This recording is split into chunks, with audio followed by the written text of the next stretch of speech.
नमस्कार, यो हो एबिसी चेक। म हुँ सन्तोष बिके थापा। आजको कार्यक्रम अब सुरु हुन्छ।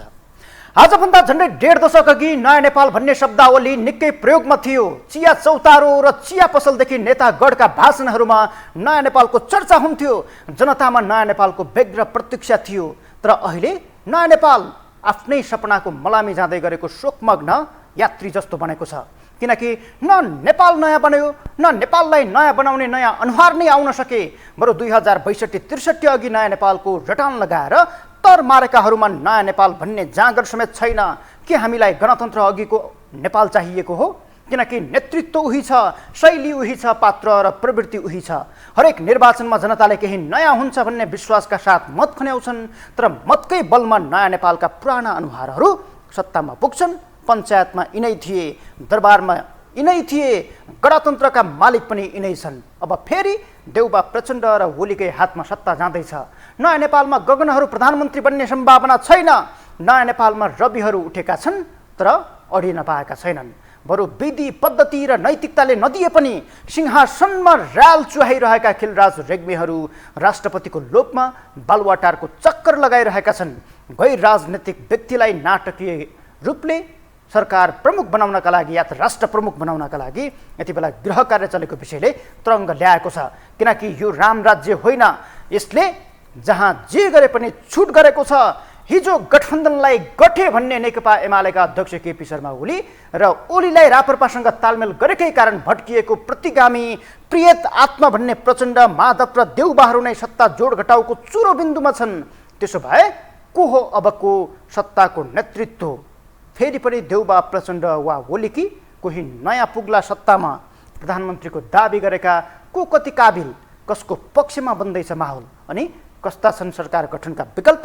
आजको एबिसी चेक यिनै प्रश्नहरूमाथि केन्द्रित बनेको छ।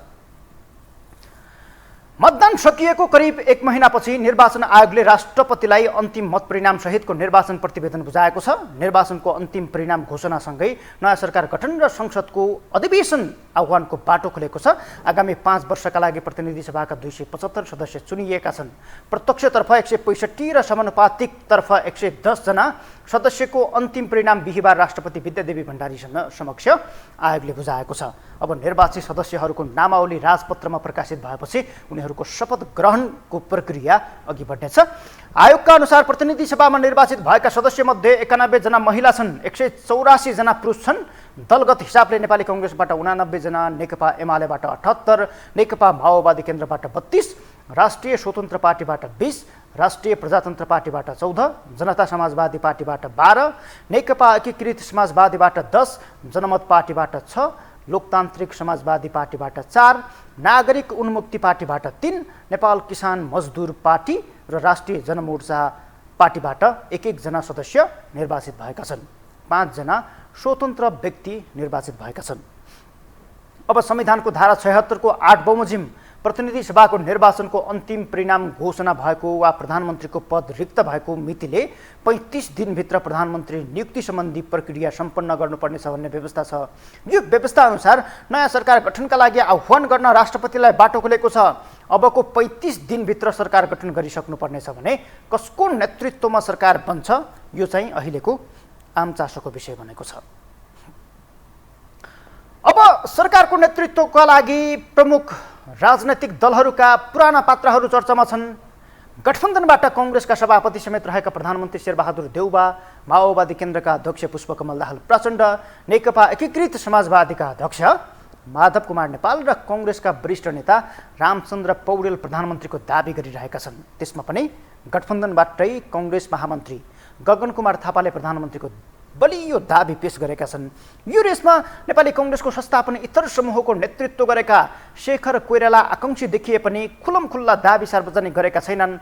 शशाङ्क कोइराला र प्रकाशमान सिंहको दाबी रहे पनि उनीहरू रेसबाट बाहिरिने प्रशस्त सङ्केतहरू दिइरहेका छन्। फलत गठबन्धन भित्रैबाट प्रमुख दावेदारका रूपमा देउबा, प्रचण्ड, गगन प्रस्तुत हुने सम्भावना बलियो छ। अरूका लागि आफ्नै स्वार्थ जोडिएका छन्, जसका विषयमा पनि हामी आज चर्चा गर्नेछौँ। यो त गठबन्धनको कुरा भयो। गठबन्धन विरुद्धै प्रतिपक्ष गठबन्धन बनाएर चुनावमा गएका र दोस्रो ठुलो मत ल्याएका एमाले अध्यक्ष केपी शर्मा ओली प्रधानमन्त्रीको एक्लो दावेदार हुन्। पार्टीभित्र निर्विकल्प निर्विवादित अवस्थामा उनी प्रधानमन्त्रीको उम्मेद्वार बनेका छन्।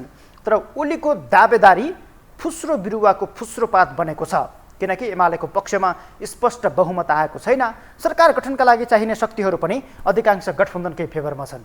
यस्तो बेला एमाले नेतृत्वमा सरकार बन्ने सम्भावनालाई कमजोर ठानिएको छ। तर राजनीति र सत्ताको सम्भावना यो चाहिँ सम्भावनाको खेल हो भन्ने एउटा सिद्धान्त छ।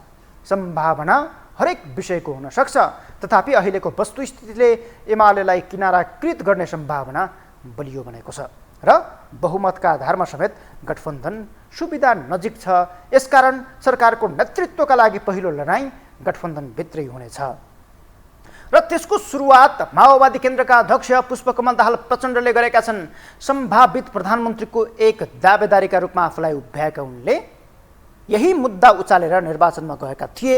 प्रचण्डले सत्ता गठबन्धनकै सरकार बन्ने विषयमा पटक पटक बोले पनि आफैले नेतृत्व गर्ने स्पष्ट अडान लिएका थिएनन्। तर बुधबार कास्कीको अन्नपूर्ण गाउँपालिका पुगेर बोलेका प्रचण्डले केही समयमै सरकारको नेतृत्वमा पुग्दै गरेको दाबी गरेका छन्। एकपटक यो हेरौँ। मैले अबका दिनमा, किनकि मसँग अब सायद धेरै वर्ष समय छैन, मसँग तपाईहरुको आशीर्वाद लाग्यो, तपाईहरुको माया र तपाईहरुको शुभकामनाले काम गर्यो भने मलाई लाग्छ म छिटै देशको नेतृत्व गर्ने ठाउँमा पुग्दैछु र यो मेरो त्यस्तो कार्यकाल हुने मैले अठोट गरेको छु। मेरो पहिलो कार्यकाल राम्रोसँग विधि प्रक्रिया सबै उतार चढावलाई बुझ्नै नपाइकन बित्यो। दोस्रो कार्यकाल मैले देशको लागि केही महत्त्वपूर्ण काम गरेँ भन्ने मलाई गर्व छ। मैले राष्ट्रको एकतालाई सुदृढ गर्ने काम गर्न सकेँ। मधेस पहाड हिमाल के होला भन्ने जस्तो स्थिति भएको थियो त्यति बेला। मधेसलाई पहाड र पहाड हिमाल सबैलाई एकताबद्ध गर्ने र देशलाई सिंगै देशलाई एउटा लोकतान्त्रिक प्रक्रियामा प्रवेश गराउने भूमिका मैले खेल्न पाएँ। मलाई त्यसको गर्व छ। अनि मैले विकासलाई गति दिने, आर्थिक विकासलाई गति दिने र कैयौं दशकदेखि पछि परेको आर्थिक विकासको ग्राफलाई बढाउने अवसर मलाई प्राप्त भयो। त्यसमा पनि मलाई गर्व छ। मैले आफैले नेपालमा लोकतान्त्रिक निर्वाचन संविधान सभाबाट संविधान बनेपछिको पहिलो निर्वाचनको सुरुवात दोस्रो प्रधानमन्त्रीको हैसियतले मैले गर्ने अवसर पाएँ र त्यो सफलतापूर्वक सम्पन्न भयो। त्यसमा पनि मलाई गर्व छ।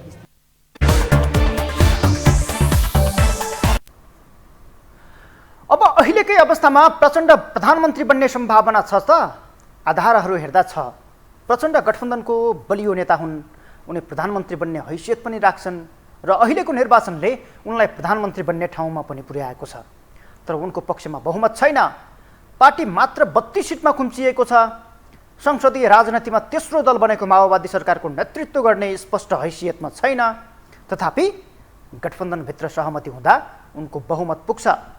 नेपाली कांग्रेसको 89 सिट सहित अन्य दलको समर्थन पाउँदा प्रचण्ड प्रधानमन्त्री बन्न सक्छन्, किनकि उनी गठबन्धनभित्रको निर्णायक शक्ति पनि हुन्।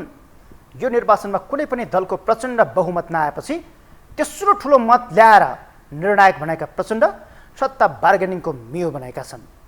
ओलीलाई देखाएर देउबा अत्याउने अनि सत्ता हत्याउने प्रचण्डको ओपन सिक्रेटका अघि मै हुँ भन्नेले पनि मात खाएका छन्। जन बालुवाटार र बालकोटको एकसाथ उठबसले देउबालाई दबाव र ओलीलाई लोभ देखाउने काम गरेको छ। अब गठबन्धनकै बलमा प्रधानमन्त्री भए ठिक, नत्र ओलीसँगको सहकार्यमै भए पनि सरकारको नेतृत्व गर्ने सम्भावनामाथि माओवादी खेलिरहेको छ। बुधबार बिहान बालकोटमा एमाले अध्यक्ष ओलीसँग माओवादीका महासचिवले 2 घण्टा संवाद चलाएका छन्। त्यसले नेपाली कांग्रेस झनै सशंकित बनेको छ, किनकि माओवादी मूल उद्देश्य नै जोसँग मिले पनि प्रधानमन्त्री हुनै पर्ने खालको प्रकट गरिरहेको छ। नेकपा माओवादी केन्द्रका महासचिव देव गुरुङको यो भनाइ हेरौँ। चाहे देउबाजीको सन्दर्भमा होस् चाहे ओलीजीको सन्दर्भमा होस्, हाम्रो धारणा चाहिँ के हो त भन्दाखेरि चाहिँ मुलुकको स्वाधीनताको रक्षा गर्ने सवालमा कुनै पनि प्रकारको सैन्य गतिविधिमा इन्भल्भ हुनु हुँदैन चाहिँ।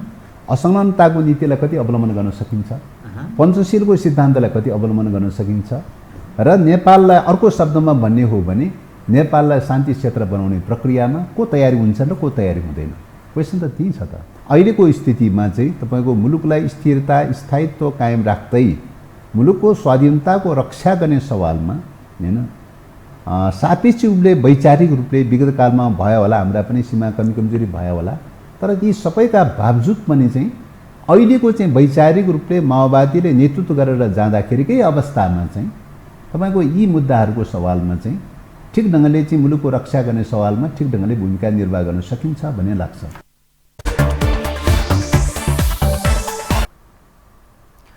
माओवादी भन्छ देउबासँग भए पनि ओलीसँग भए पनि प्रधानमन्त्री त चाहियो। प्रचण्डबाट प्रधानमन्त्रीको भाग खोसिए र उनी स्थिर रहन सके सत्ताकै नेतृत्वमा या त सत्ता गठबन्धनकै नेतृत्वमा सरकार बन्नेछ, त्यो सम्भावना अर्को दलमा जानेछ। त्यो दल नेपाली कांग्रेस नै हुनेछ, जहाँ भित्र सबैभन्दा धेरै प्रधानमन्त्रीको प्रतिस्पर्धा छ। त्यहाँ वरिष्ठ नेता रामचन्द्र पौडेल जीवनकालको अन्तिम पटक पनि पुराना भएको सपना साकारका लागि दौडधुप गरिरहेका छन्। यसै पनि 17 पटक चुनाव हारेको ट्याग पौडेलकै नाममा छ। उनी 18औं पटक प्रयास गर्दा गर्दै बुधबार देउबासँग भेटेर सहमतिमै आफ्नो नाम संसदीय दलको नेतामा सिफारिस गर्न आग्रह गरेका थिए, तर देउबाले सोचौँला भन्दै फर्काइदिए। यद्यपि रामचन्द्र पौडेल भए प्रधानमन्त्री नभए राष्ट्रपतिका लागि पनि देउबालाई दबाब दिइरहेका छन्। पौडेलपछि प्रधानमन्त्रीको दाबी गरेका शशाङ्क कोइराला र प्रकाशमान सिंहको हैसियत केही थान मन्त्रीका लागि मात्रै भएको विश्लेषण भइरहेको छ। तर महामन्त्री गगन कुमार थापा जब्बर बनेर उदाएका छन्। उनी देशको नेतृत्व गर्न सक्षम पनि देखिन्छन्।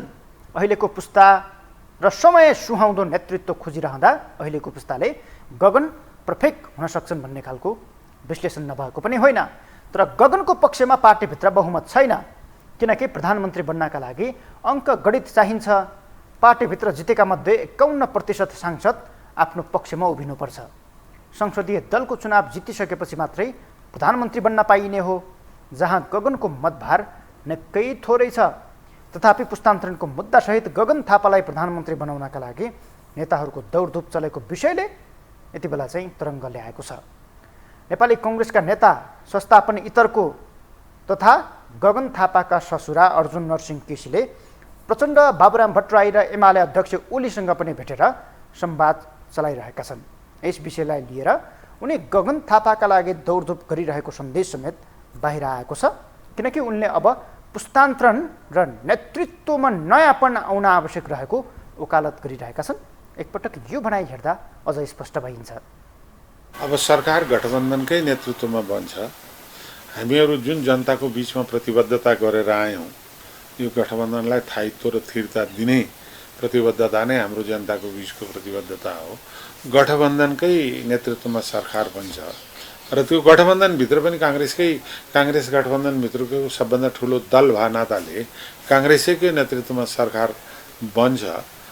अब त्यसमा अझै पनि गठबन्धनभित्र र पार्टी नै भित्र पनि यो हाम्रा अहिलेसम्मको नीति, नेतृत्व, कार्यशैली, विधि व्यवहार यसलाई चाहिँ परिवर्तन गरेर नयाँ विश्वास, आशा जगाउने परिवेश निर्माण गर्नुपर्ने चाहिँ अहिलेको आवश्यकता छ।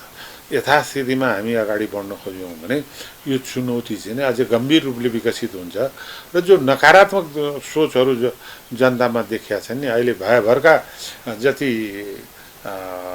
देखेका समाजमा विकृतिहरू छन्, त्यो त आएर चाहिँ नि गभर्मेन्ट नेतृत्वमाथि नै थुपारिया छ। त्यसलाई चाहिँ एउटा मिसन ओरिएन्टेड ढङ्गले आउने गभर्मेन्टले कसरी टेकअप गरेर जान्छ र एउटा नयाँ ड्राइभ, नयाँ भिजन र नयाँ प्रोजेक्ट लिएर चाहिँ नि अगाडि बढ्नुपर्छ भन्ने मेरो दृष्टिकोण भन्यो। मैले उहाँहरूलाई राखेँ भने त्यसमा आफ्नो आफ्नो दृष्टिकोणहरू एक्सचेन्ज गर्छु।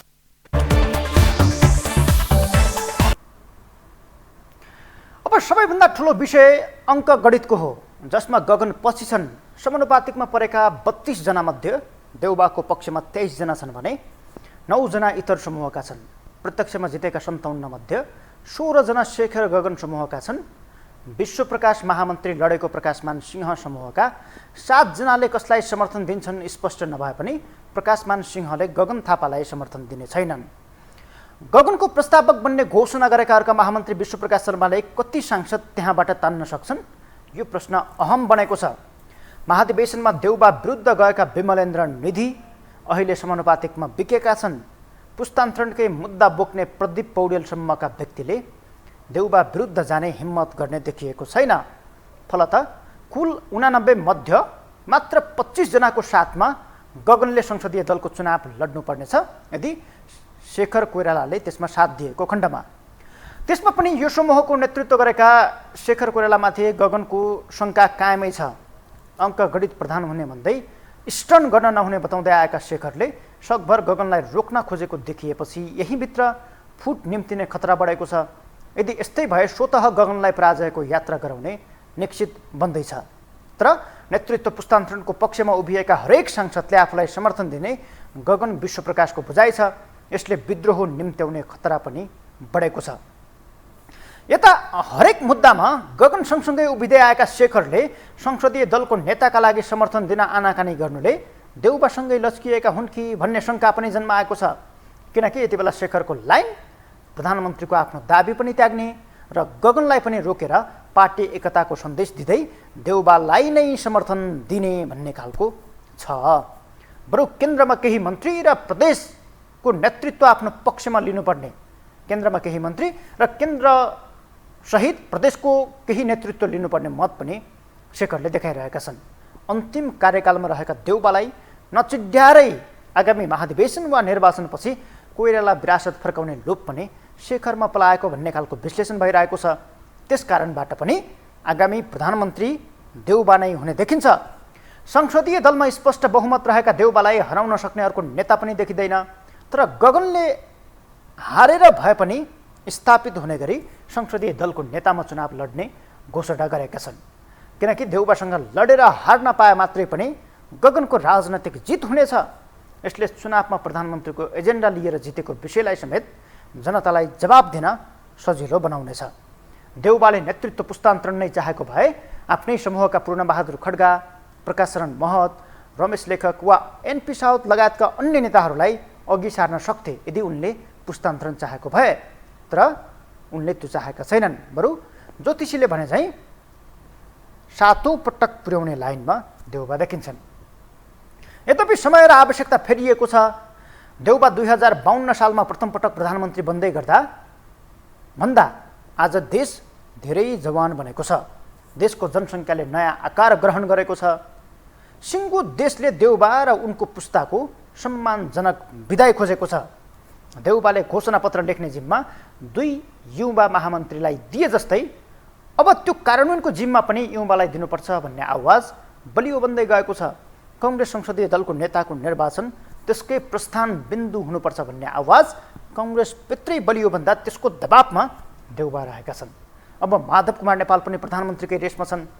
किनकि यो देश हार्दा पनि प्रधानमन्त्री बन्न पाइन्छ भन्ने सन्देश दिएको देश हो र हार्दा पनि प्रधानमन्त्री बनेका पात्र हुन् माधव कुमार नेपाल। न्यायालयका प्रमुख खिलराज रेग्मीलाई ल्याएर सरकार प्रमुख बनाएको देश पनि यही हो। यहाँ को प्रधानमन्त्री बन्छ कुनै टुङ्गो हुँदैन। त्यसैकारण आफ्नो पार्टी राष्ट्रिय दल नबने पनि माधव कुमार नेपाल प्रचण्ड देउबासँग सहमति गरेर बार्गेनिङ गरेर उनीहरूलाई खुसी बनाएर 1 वर्षका लागि भए पनि प्रधानमन्त्री मागिरहेका छन्। यदि गठबन्धनभित्र बिमेल आएर सरकार बन्ने अवस्था नभएको खण्डमा नेकपा एमालेको भागमा सरकारको नेतृत्व जाने सम्भावना पनि छ। यसका लागि नेकपा एमालेका अध्यक्ष केपी शर्मा ओलीले अङ्क गणित र सरकार गठनका विकल्पमाथि हिसाब किताब गरिरहेका छन्। नेकपा एमालेका उपमहासचिव विष्णु रिमालले अबको सरकार गठन र त्यसमा एमालेको सम्भावना कस्तो रहन्छ र सरकार गठनका विकल्पमाथि उनीहरू कसरी चर्चा गरिरहेका छन् त्यो हामीले तपाईँलाई देखाउन गइरहेका छौँ। आधार उस्तै देखिन्छ एमाले र काङ्ग्रेसको। 1% जति फरक छौँ हामी र काङ्ग्रेस अहिले हेर्दाखेरि। त्यो थिग्रेको मत पनि त्यही हो, स्विङ भोट हेर्दाखेरि स्थिति त्यही देखिन्छ। यो दुईटा पार्टी दुईटा ट्रेन्डको चाहिँ नेतृत्व गर्छ। त्यो हिसाबले हेर्दाखेरि हाम्रो चाहिँ ट्रेन्डको नेतृत्व गर्ने भएकोले हामी अहिले सङ्ख्या जुटाउने सुगमतामा छैनौँ। किन भन्दाखेरि गठबन्धन रहेसम्म गठबन्धनलाई सजिलो छ हामीलाई भन्दा बढी सरकार बनाउन। गठबन्धनले 5-7 सिट जम्मा गर्दाखेरि उसको बहुमत पुग्छ, 138 को म्याजिक नम्बर उसलाई पुग्छ, हामीलाई पुग्दैन। त्यसो भएकोले जबसम्म गठबन्धन रहिरहन्छ ती पार्टीहरू स्वतन्त्र छैनन्। पार्टी स्वतन्त्र नभएपछि अरू विकल्पको कुराकानी हुन सक्दैन। अरू विकल्पको कुराकानी नहुने हुनासाथै एमाले सरकार बनाऊ कि भनेर सोध्नु चाहिँ उचित हुँदैन। त्यो चाहिँ बेठिक हुन्छ जस्तो हामीलाई लाग्छ। एमालेको दृष्टिकोण त्यहाँनिर रहन्छ। यदि गठबन्धनभित्र रहेका दलहरू पनि हामी जतिकै स्वतन्त्र भयो भने चाहिँ यहाँले भन्नुभएको जस्तै 3-4 वटा चाहिँ विकल्प रहन्छ। एउटा विकल्प दुईटा राष्ट्रिय शक्ति, दुईटा मेजर पार्टी मिलेर स्थिरता दिउँ भन्ने हिसाबले काङ्ग्रेस र एमालेको सहमतिको। अर्को विकल्प वामपन्थीहरू जम्मै आउट भएर काङ्ग्रेसको नेतृत्वमा गैर वामपन्थीको सरकार बन्ने। अर्को विकल्प गैर वामपन्थी आउट भएर एमालेको नेतृत्वमा वामपन्थी प्लसको सरकार बन्ने। र अर्को विकल्प भनेको चाहिँ दुवैतिरको सुगमताका साथीहरू मिलेर बनाउने। यी खालका चाहिँ परिदृश्यहरू आउन सक्थे। अब अहिले त त्यो दृश्यलाई पनि सुविधा किन छैन भन्दाखेरि गठबन्धन अहिलेसम्म त भङ्ग भएको छैन। गठबन्धन रहेका साथीहरू त बहुमत जुटाउनै लागिरहनु भएको छ। हिजो मात्रै मैले प्रचण्डजीको एउटा कतै न्युज पढेको थिएँ, 60 भोट चाहिँ म 60 सिट कमान्ड गर्छु भनेर भनिरहनु भएको छ। प्रचण्डजीले 60 सिट कमान्ड गर्नुभयो र चाहिँ उतातिर 89 सिट भएको कङ्ग्रेस पनि त्यहीँ रह्यो भनेदेखि सम्भवतः उहाँहरूलाई चाहिँ बहुमत पुर्याउन सुविधा छ। उता बहुमत पुग्यो भने हामीले सरकार बनाउँछौँ भने कि हिसाब किताब गर्नु उपयुक्त हुँदैन। त्यस कारणले गर्दा हामीले राजनीतिमा यो नै अङ्कगणितको हिसाब किताब गर्नुपर्छ होला जस्तो लाग्छ।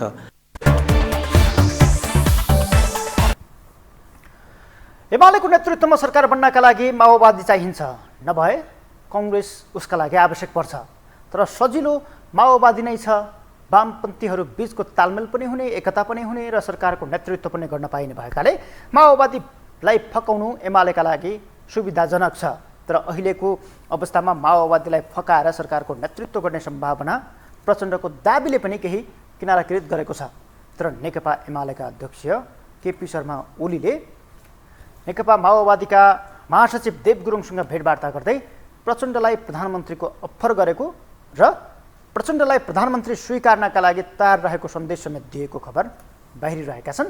यसले गर्दाखेरि नेकपा एमाले गठबन्धनबाट प्रचण्डलाई बाहिर ल्याएर सरकारको नेतृत्व गर्न दिने र राष्ट्रपति सभामुख लगायतका पद आफ्नो पुल्टोमा पारेर एकपटक सरकारको विकल्पबारे छलफल गर्न अघि सरेको विषय समेत यति बेला बाहिर आएको छ। यो सम्भावना रहे पनि अहिलेको अङ्कगणित र अहिलेको जुन खालको प्रचण्डको अडान छ त्यसले कतिको सार्थकता पाउँछ भन्ने विषयमा निकै संशय कायम रहेको छ। किनकि नेपाली कङ्ग्रेसबाट यदि प्रचण्डले प्रधानमन्त्री नपाए एमालेतिर आउने सम्भावना त छ, तर त्यो यात्रा त्यति सजिलो समेत देखिएको छैन।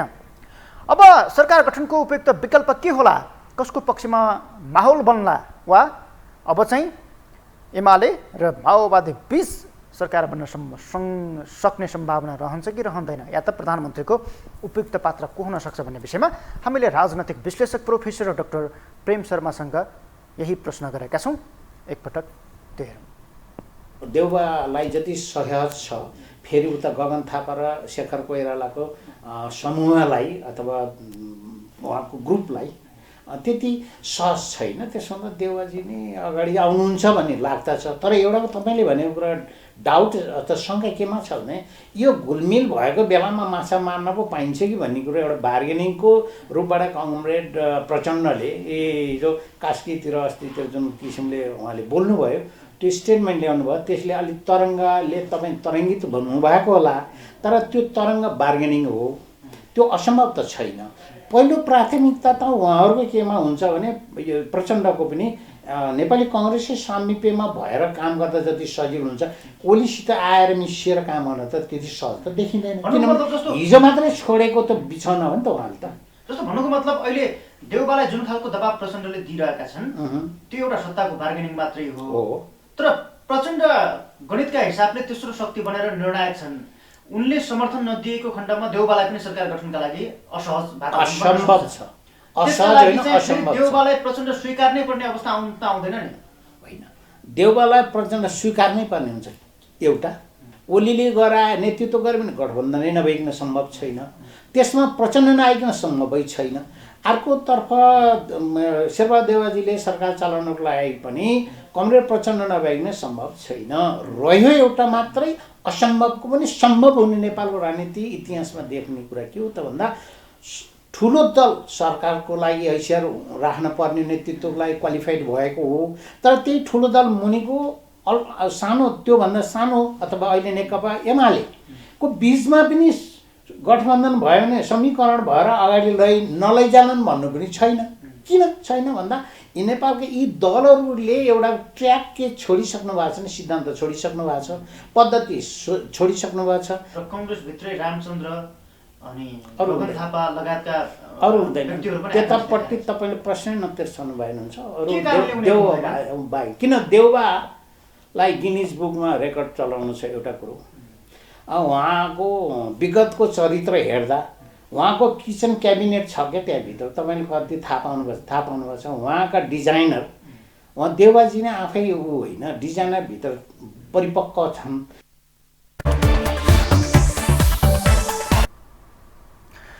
सत्ताको नेतृत्वमा को पुग्छ भन्ने विषय राष्ट्रपति र सभामुख लगायतका पदमा हुने सहमतिले समेत निर्धारण गर्नेछ। यसका लागि सबै दलका सबै नेताहरू यति बेला मूलतः दौडधुपमा केन्द्रित बनेका छन्।